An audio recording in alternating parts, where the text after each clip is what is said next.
So here's a question I get all the time. Do you really need asset management? Well, it's a fantastic question, but the answer might not be what you're expecting. Let's dive in and really think about this. You know, leaders, especially in big established companies, often come to me and ask, how do we build a good asset management system? And look, that's a great question. It shows they're thinking about improvement. But what if it's not actually the right question to be asking in the first place? Because here's the simple truth.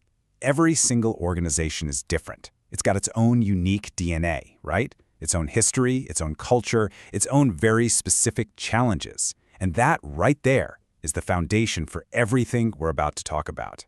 And since every company is different, it just makes sense that some generic off-the-shelf approach isn't going to cut it. It's almost guaranteed to fall short.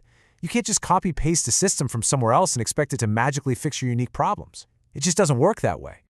Okay, and this brings us to a really, really crucial distinction. A lot of companies think they're doing strategic asset management, but what they're really doing is operational managing assets. Over here on the left, you've got the day-to-day stuff, keeping the lights on. But on the right, that's the big picture, the strategic view, getting the most value over the entire life of your assets. They are absolutely not the same thing. So when you're just managing assets, the big question is always, hey, is this thing working today? And don't get me wrong, that is an essential question for your daily operations. But it's totally focused on the here and now, and it completely misses that long-term strategic view you need to create real lasting value.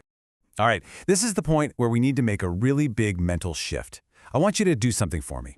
Just for a moment, completely forget the term physical assets. Just push it out of your mind. Because the conversation we really ought to be having is about capability. This one word is the powerful new lens we need to look through. Honestly, it changes the entire game. And look, I know what you're thinking, but this isn't just another piece of corporate jargon. We can actually ground this idea in a super clear definition from the international standard ISO 55000. It says capability is simply the measure of an organization's ability to achieve its goals. That's it. It's about what you can actually do. So when you start thinking this way, you realize that your overall capability is built on 4 critical components: the resources you have, the competence of your team, the processes you use, and the technology you deploy. You see, these 4 things are the real assets we need to be managing to hit our goals. So, where do you even start? Well, the journey doesn't begin by rushing out to buy a new system or chasing a certification like ISO 55001. No. It starts by looking inward and asking 3 absolutely critical questions. First things first, go back to the very beginning. Why does your company even exist? What is your core vision and mission? Because every single decision you make from here on out has to line up perfectly with that fundamental purpose. Question number 2.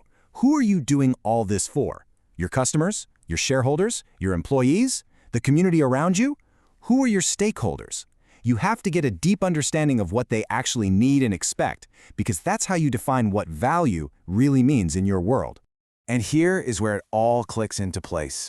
Once you know your why, and you know what your stakeholders truly value, only then can you figure out the specific capabilities, that perfect mix of resources, competence, processes, and technology that you need to build to deliver that value, day in and day out.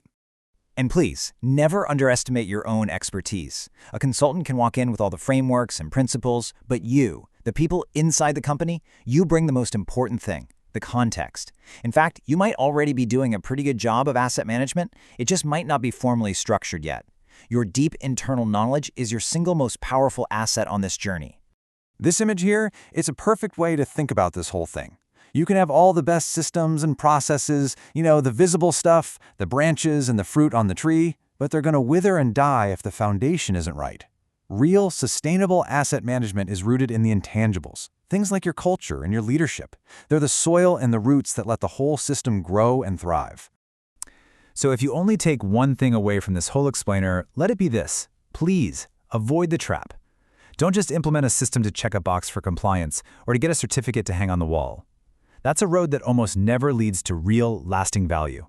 Instead, here's the real game plan. Step 1, take a deep dive and explore what your organization truly needs. Step 2, focus on enhancing the specific capabilities you need to meet those needs. And Step 3, well, that's the result. You will realize true, meaningful value for all your stakeholders. So let's stop thinking about asset management as a destination you arrive at, like getting that certification. Instead, think of it as a continuous journey. A journey of constantly aligning everything you do with your core purpose, all in the service of delivering value. It's a journey that really never ends.